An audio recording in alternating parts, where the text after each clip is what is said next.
Hello everyone, मैं स्वागत करता हूं आपका करंट अफेयर ट्रैकर में। यूएस कांग्रेसनल एग्जीक्यूटिव कमीशन की चाइना पे एक रिपोर्ट आया है। वैसे तो इस रिपोर्ट का इंडिया में कुछ खास कवरेज नहीं मिला, लेकिन ये रिपोर्ट बहुत इंटरेस्टिंग है और मैं इसे आपके साथ डिस्कस करना चाहूंगा।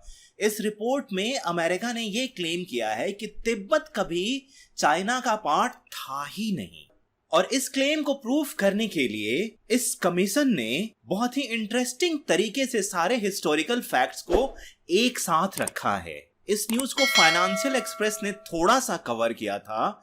इसमें ये कह रहे हैं कि तिब्बत कभी भी चाइना का हिस्सा नहीं था, ये अमेरिका की एक रिपोर्ट कहती है। इस रिपोर्ट का गहरा रिलेशन है यहाँ के जियोपॉलिटिक्स से, और इस रिपोर्ट में इंडिया का भी बार बार मेंशन किया गया है। दरअसल ये रिपोर्ट इंडिया, चाइना, तिब्बत को एक ट्रायंगल की तरह डिस्कस करता है, और इस रिपोर्ट ने ये भी एक्सप्लेन किया है कि क्यों चाइना अरुणाचल प्रदेश पे क्लेम करता रहता है। हालांकि इस रिपोर्ट ने चाइना के इस क्लेम को टोटली बेसलेस कहा है। अब अगर हिस्टोरिकल फैक्ट्स की बात करें तो ये रिपोर्ट ये कहता है कि Chinese boundary historically great wall of China से फिक्स किया गया था। बात सही है कि चाइनीज तो खुद ही कहते हैं कि उन्होंने ग्रेट वॉल बिल्ड किया था अपने फ्रंटियर को प्रोटेक्ट करने के लिए, तो ग्रेट वॉल के ईस्ट का हिस्सा चीन होगा और उसके वेस्ट का हिस्सा तो चीन नहीं होगा। प्रॉब्लम यह है कि कोई एक single great wall of China नहीं है। दरअसल ग्रेट वॉल ऑफ चाइना कई सारे हैं, वो इस मैप में आप देख सकते हैं। ये वाला भी है, यहां वाला भी है, ये भी है।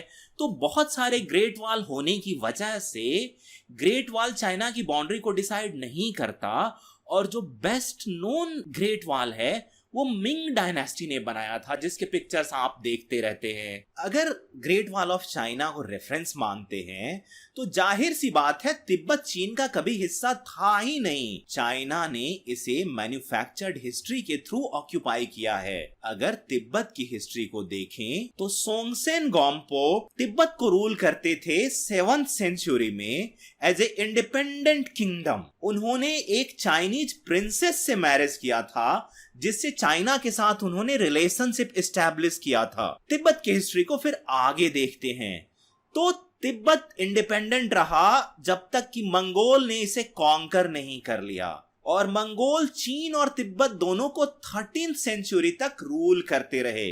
जब मंगोल की क्षमता कम हो गई तो उसके बाद जो मिंग डायनेस्टी, जो कि 14th सेंचुरी में आया, वो तिब्बत पे कभी कब्जा नहीं कर पाए। उसके बाद और जो कि आखिरी चाइनीज डायनेस्टी है, जिसे किंग डायनेस्टी कहते हैं, वो मांचू थे। मांचू ने 1720 में तिब्बत में जो दिक्कतें हो रही थी राजनीतिक तौर पे, उसका फायदा उठाया और वहां इंटरवीन किया। इसके बाद उन्होंने वहां पे एक चाइनीज रेसिडेंट को बिठा दिया जो तिब्बत के अफेयर को देख रेख करता था, लेकिन कभी भी तिब्बत मांचू के कंट्रोल में नहीं आया। तिब्बत की फॉरेन पॉलिसी लार्जली इंडिपेंडेंट रही। अगर ब्रिटिश इंटरवेंशन की बात करते हैं तो 1904 में कर्नल यंग हस्बैंड का एक्सपेडिशन हुआ था। वो लहासा पहुंच गए थे और चाइना का इन्फ्लुएंस धीरे धीरे घटने लगा था। इसके बाद 1912 में चियांग काइसेक की जो गवर्नमेंट थी, उसने तिब्बत को चाइना का हिस्सा डिक्लेयर किया था। हालांकि उसके एक साल बाद ही फरवरी 1913 में 13वें दलाई लामा ने तिब्बत को इंडिपेंडेंट डिक्लेयर कर दिया था और सभी चाइनीज को एक्सपेल कर दिया था। उसके बाद तिब्बत डी फैक्टो इंडिपेंडेंट रहा। इसके अपने फ्लैग रहे, इसकी अपनी गवर्नमेंट, लैंग्वेज, करेंसी, साथ साथ बॉर्डर कंट्रोल, सब कुछ इनका अपना रहा। और ये 1913 के बाद तिब्बत ब्रिटिश का एक तरीके से प्रोटेक्टरेट बनकर रहा, क्योंकि ब्रिटिश गवर्नमेंट ने तिब्बत के इंडिपेंडेंस की गारंटी दिया था। लेकिन जब ब्रिटिश इंडिया को छोड़कर वापस चले गए तो 1950 में पीपल्स लिबरेशन आर्मी यानी चाइनीज आर्मी ने तिब्बत को इन्वेड कर लिया, और उसके बाद हम सभी जानते हैं कि तिब्बत में किस तरीके से ऑपरेशन शुरू हुए और फोर्सफुली तिब्बत को चाइना में मिला लिया गया। चाइना ने एक ट्रीटी साइन करने को मजबूर किया था, जिसमें 17 पॉइंट एग्रीमेंट था, और ये 17 पॉइंट एग्रीमेंट ने तिब्बत के कंप्लीट कंट्रोल को पीआरसी यानी पीपल्स रिपब्लिक ऑफ चाइना को दे दिया। अब अगर हम इंडियन पर्सपेक्टिव की बात करते हैं तो इंडिया ने तिब्बत को कभी रिकॉग्नाइज नहीं किया 2003 के पहले। तो 2003 में और जब 1950 में तिब्बत को चाइना ने इन्वेड किया था तो हमारे पार्लियामेंट में नेहरू जी ने यह कहा था कि हमारी मिलिट्री कैपेबिलिटी इतनी नहीं है कि हम लोग तिब्बत को डिफेंड कर सके।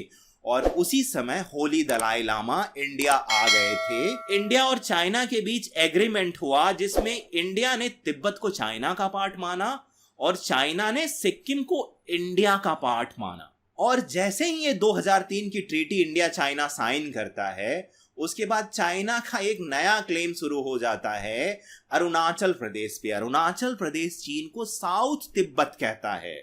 आखिर चाइना अरुणाचल प्रदेश को साउथ तिब्बत क्यों कहता है? तो इस पे अगर हम सी राजा मोहन की बात माने तो सी राजा मोहन ये कहते हैं कि अरुणाचल प्रदेश बहुत हद तक कल्चरली तिब्बत से लिंक्ड है। अगर लद्दाख और तिब्बत का कल्चर देखें तो उसमें बहुत डिफरेंस है, लेकिन तिब्बत और अरुणाचल प्रदेश हिस्टोरिकली बहुत ही क्लोजली निट रहे हैं। इनकी शादियां होती थी, इनका ट्रेड होता था, इनकी रिलीजियस सिमिलैरिटीज है। वैसे तो तिब्बत, लद्दाख और अरुणाचल तीनों जगह बुद्धिज्म है, लेकिन तिब्बत और अरुणाचल का बुद्धिज्म बहुत ही सिमिलर है। तो आखिर इंडिया कर क्या सकता है इस रिपोर्ट की वजह से? तो इंडिया को इस रिपोर्ट से एक बहुत बड़ा सपोर्ट मिला है। जाहिर सी बात है, जो 2020 में डोकलाम इंसिडेंट के बाद इंडिया और चाइना के बीच जो 2003 में ट्रीटी हुई थी जिसमें तिब्बत और सिक्किम का म्यूचुअल रिकॉग्निशन किया गया था, वो ट्रीटी अब मायने नहीं रखती है। इंडिया इस इश्यू को कि तिब्बत कभी भी चाइना का हिस्सा नहीं था, क्वाड और अदर फोरम पे भी उठा सकता है। चाइना हमेशा इंडिया के जम्मू कश्मीर में, लद्दाख में, अरुणाचल प्रदेश में इंटरफेयर करता रहता है। ये रिपोर्ट इंडिया के लिए एक स्ट्रॉन्ग बेसिस साबित हो सकता है जब इंडिया चाइना के इंटरनल इश्यू को उसी तरीके से इंटरनेशनलाइज करे जिस तरीके से चाइना हमारे इंटरनल इश्यू को करता है। तो दोस्तों, इसी तरीके के इंटरनेशनल न्यूज के साथ मैं फिर आऊंगा आपके पास। आप मेरे चैनल को लाइक और सब्सक्राइब करें। Thank you so much.